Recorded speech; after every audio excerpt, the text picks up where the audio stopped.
If you've ever added words to Microsoft Word's custom dictionary and later wanted to clean it up, remove typos, or add new terms, this video will show you exactly how to do it step by step.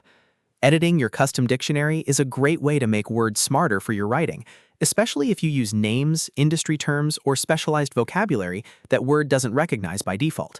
And if this tutorial helps, make sure to hit that like button and subscribe for more quick Microsoft Word guides. Let's jump in. First, open Microsoft Word on your computer. Once Word is open, look to the top left corner and click File. This opens the main menu where Word's settings are stored. From there, select Options.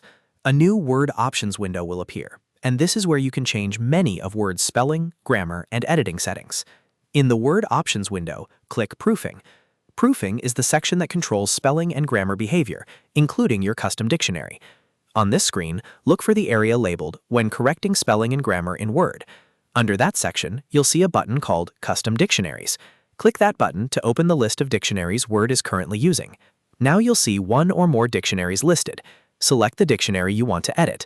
In most cases, this will be the main custom dictionary that stores the words you've added over time.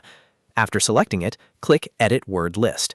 This opens the dictionary editor, where you can view every word saved in that custom list.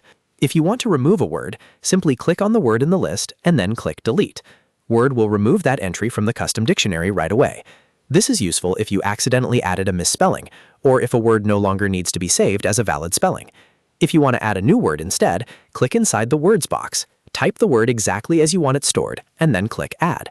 The new word will be saved to your custom dictionary, which means Word will stop marking it as an error in the future. You can keep adding words this way one at a time whenever you need to expand your dictionary. Take your time and review the list carefully, especially if your custom dictionary has been building up for a long time. Cleaning it up can help reduce spelling mistakes, improve autocorrect behavior, and make Word much more accurate for the type of work you do. Once you're finished editing, click OK to close the word list window. Then click OK again to exit Word Options and save your changes. And that's it. You've successfully edited your custom dictionary in Microsoft Word. Now Word should better match your writing style, whether you're adding useful terms or removing ones you no longer need. If this video helped you out, please remember to like this video and subscribe to the channel for more Microsoft Word tips, tricks, and tutorials. Thanks for watching, and I'll see you in the next one.